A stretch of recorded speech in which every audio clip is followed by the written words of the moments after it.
This is an ABC News special report. Good afternoon. I'm Diane Sawyer, and we're so glad all of you are joining us as the United States and the world have been watching another extraordinary chapter in this drama in Egypt. President Hosni Mubarak of Egypt was widely expected to be announcing tonight that he might be stepping down, but instead something quite different. He said that there would be a discussion of a transfer of power, timetable set by committees, and as you can imagine, in that Revolution Square, Tahrir, there were jeers, there were shouts. Let's go straight to Terry Moran. Terry, what are you hearing from there now?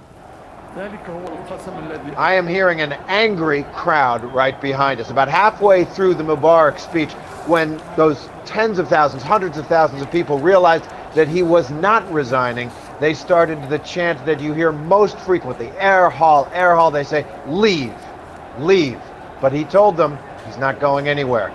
This is going to be a very tense situation going forward. That's right. It's going to be a very long night as well. And I want to bring in Christiane Amanpour, who just got back from Cairo, where she interviewed President Mubarak and the Vice President Suleiman. What did you hear in this speech?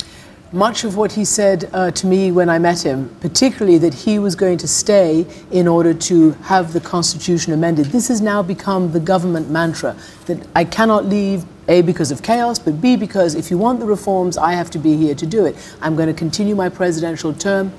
He went very, very strongly, and this is probably a message to the United States and elsewhere. I will not take advice from outside. I will not bend to foreign pressure. Yes, I'm going to come back to that in a second. But the military, Christiane, the military has been instrumental in keeping the peace so far and widely thought, again, to be putting pressure on him to step down. Where does this leave the military Well, tonight? He spoke about the military being there to protect the people. He mentioned that, but he did not categorically say that he's handing over or transferring power to the military.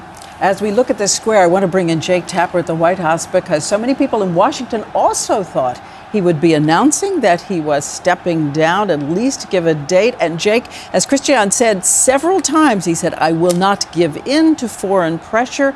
No advice from the outside. Is that the United States he's talking about? It is, of course, the United States, although the U.S. government, the Obama administration, has been reaching out to diplomats from other countries as well to get them to put on pressure. You heard some of the things the U.S. has been calling for in President Mubarak's speech, although when Vice President Biden suggested to Egyptian Vice President Suleiman that Mubarak needed to lay out a timetable and a roadmap for this transition process, he surely meant more than Mubarak coming out and saying that he would lay out a timetable and a roadmap. I'm sure he wanted more details. There were also things the Obama administration wanted the Mubarak government to do that he said he would not do, such as lifting the emergency law that allows them to oppress the Egyptian people, regardless of the constitutional protections they're supposed to have, Diane. Well, we'll be going over this speech with translators watching and listening to every single word. But Jake, were they surprised at the White House? I think that they've been surprised and confused by Mubarak's responses to everything for the last several weeks. In that first conversation President Obama had with Mubarak, I'm told by officials that he was surprised that Mubarak at that time told President Obama that he had everything under control and this was just the Muslim Brotherhood. He didn't realize what was going on then, and we haven't gotten any official reaction to this speech yet, but I'm sure they're disappointed and surprised as well with this speech. Diane, of course, he went through these committees that have been organized by the Vice President, talking about national dialogue and actually saying tonight about the emergency law, considering repealing that, but again, very definitely saying, I will not leave Egypt and Egypt will not leave me. Once again, confounding expectations. And Eric Siegel, can you bring up the sound in that square in Cairo? Because I want everyone to hear once again. Listen. This is the roar of anger from that square.